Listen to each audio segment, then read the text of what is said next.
뉴스 속보 전해드리겠습니다. 검찰이 지금 현재 공수처를 압수수색하고 있습니다. 공수처가 그러니까 윤석열 대통령에 대한 이 영장 부분, 이걸 중앙지법에 청구를 했다가 이 사실을 숨기고 서부지법에 다시 청구한 것, 이 내용을 국회에 거짓으로 보고한 것, 이 부분과 관련해서 압수수색을 현재 단행하고 있습니다. 공수처가 왜 이런 결정을 내렸는가, 이런 꼼수, 오동훈 공수처장과의 이 민주당과의 결탁 부분, 많은 것들이 이 수사 결과 드러날 것으로 보입니다. 더 중요한 것은 윤석열 대통령에 대한 석방 여부입니다. 구속 취소 청구를 한 지 한 달이 되어 갑니다. 구속 취소 청구는 일주일 안에 결론을 내리도록 이렇게 규정해 놓았습니다. 이렇게 규정해 놓은 이유는 일주일 안에 이렇게 판결을 내리라 라고 한 이유는 이걸 그냥 판결이 늦어지면 불법이 계속되는 셈입니다. 그래서 빨리 정리를 하라, 빨리 결정을 하라라는 것입니다. 재판부가 현직 대통령에 대한 이 구속 부분 굉장히 신중을 기하고 있다는 것은 알겠습니다. 그런데 이게 윤 대통령에 대한 형사재판을 시작할 때 이 심리를 하겠다라고 해서 심리를 했고, 또 윤 대통령 측의 의견서도 받겠다라고 해서 받았습니다. 그런데 아직도 지금 이 석방 여부를 결정하지 않고 있습니다. 이게 만약 불법 구금이면 불법 상태가 계속되는 셈입니다. 한 달 가까이 계속되고 있는 셈입니다. 윤 대통령 측에서 구속 취소 청구를 한 이후에 빨리 결정을 해야 될 부분입니다. 공수처가 윤 대통령에 대해서 구속 영장을 청구한 것, 이 수사를 한 것, 이게 모두 위법입니다. 그렇다면 윤석열 대통령에 대해서는 석방하는 것이 맞습니다. 빠른 결정이 필요합니다. 불법 상태가 지속되고 있습니다. 그 부분 지적을 해 놓고요. 또 한 가지입니다. 헌법재판소의 그 마흔역 임명 관련해서 이 인용을 결정을 했습니다.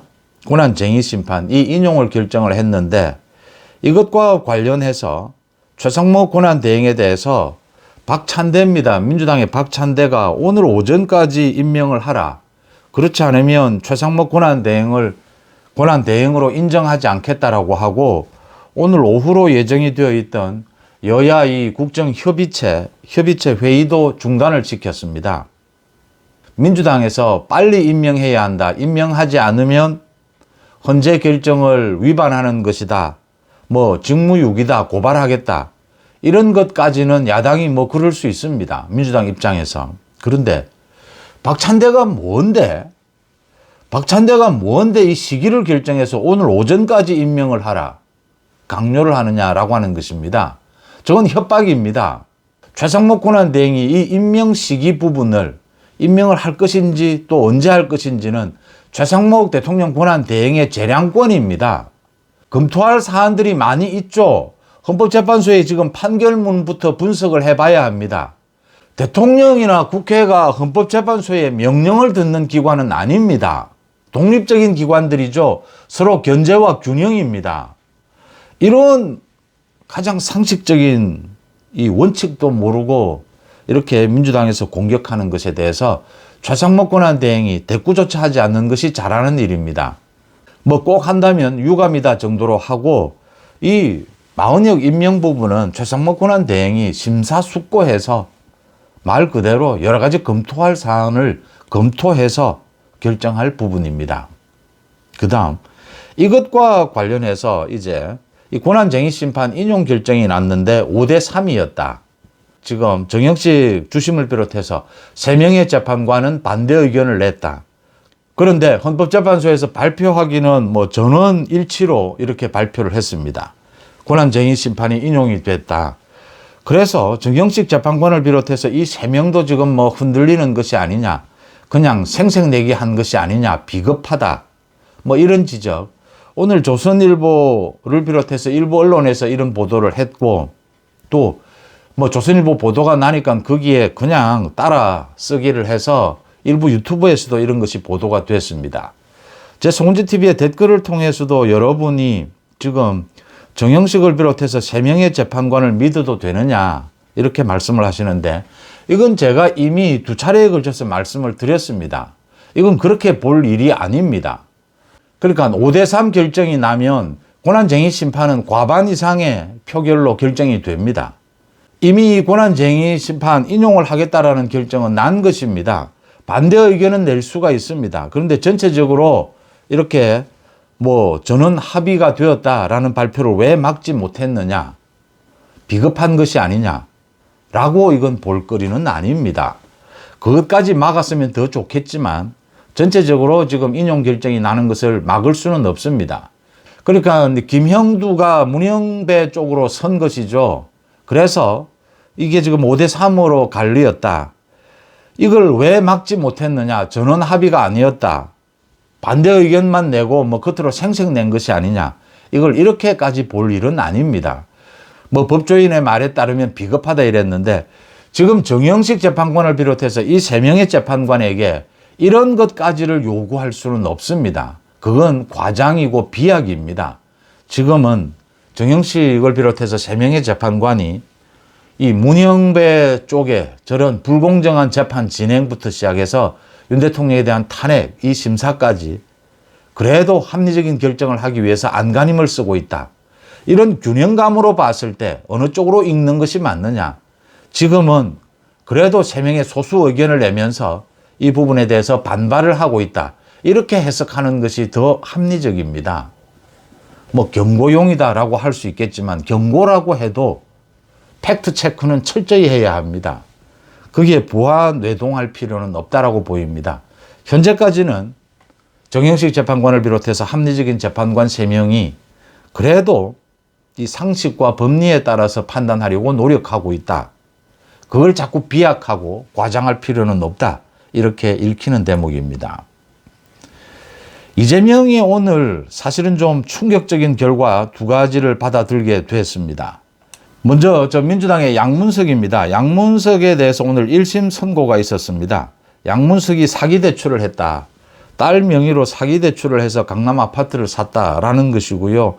또 지난 총선에서 이런 재산 신고를 누락했다라는 부분, 이게 선거법 위반도 있고 특정 경제범죄 가중처벌법 부분도 있습니다. 이 부분에 대해서 검찰이 3년 징역형을 구형을 했는데 양문석에 대해서 징역 1년 6개월, 집행유예 3년입니다.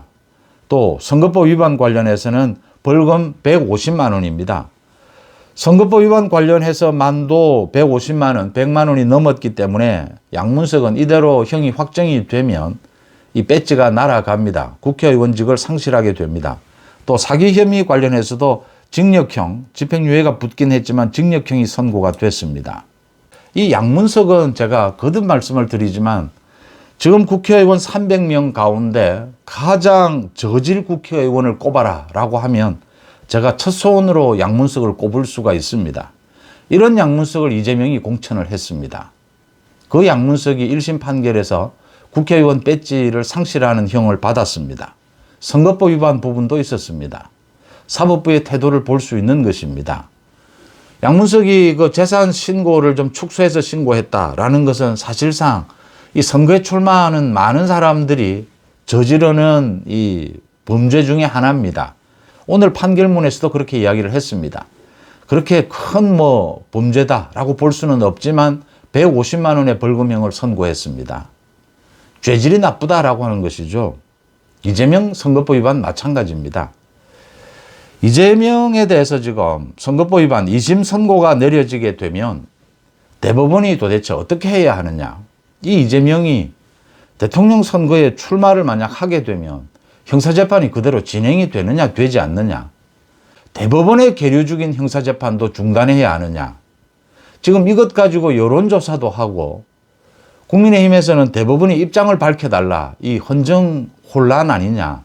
대법원에 대해서 조희대 대법원장에 대해서 국민들이 모두 묻고 있습니다. 이걸 해결하는 방법은 헌법 84조의 그 대통령에 대한 불소추 특권 그 논란입니다.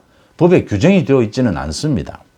조희대 대법원장이 이재명의 이 선거법 위반 2심 선고가 내려지는 3월 26일 그 이후에 한 달 안에 대법원이 판결을 내려버리면 됩니다.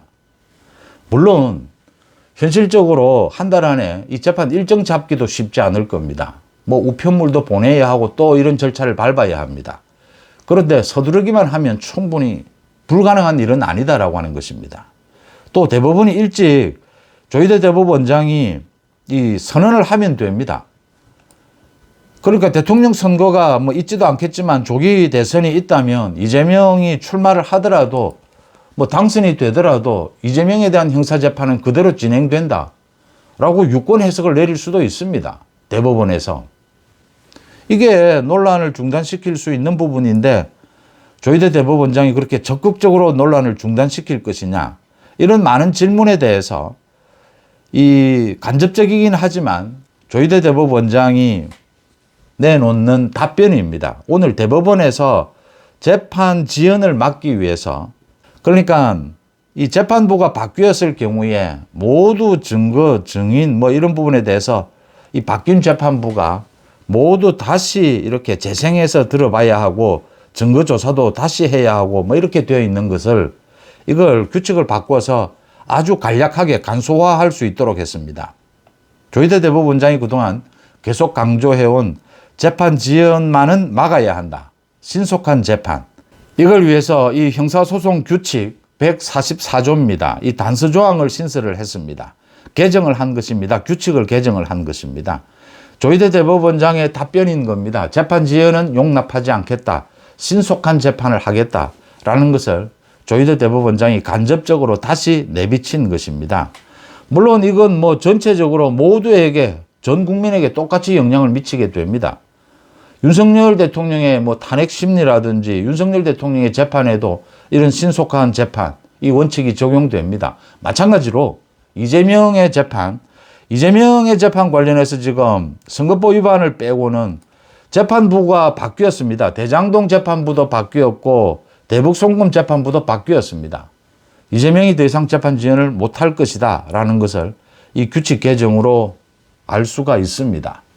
조희대 대법원장이 이 이재명의 선거법 위반, 이 부분에 대해서 대법원이 언제 어떻게 판결할 것이냐, 그 헌법 84조 대통령의 불소추 특권에 따라서 대통령이 만약 당선이 되면 그동안 진행되던 형사재판이 중단하느냐 중단하지 않느냐, 이 부분에 대해서 입장을 밝힐지 밝히지 않을지 지금으로서는 짐작할 수 없지만 간접적으로 오늘 재판 지연은 안 된다, 신속한 재판을 하겠다라는 의지를 또 한 번 피력한 셈입니다. 이재명으로서는 치명적인 그런 내용이다라고 하는 점입니다. 송은재TV 마칩니다. 고맙습니다.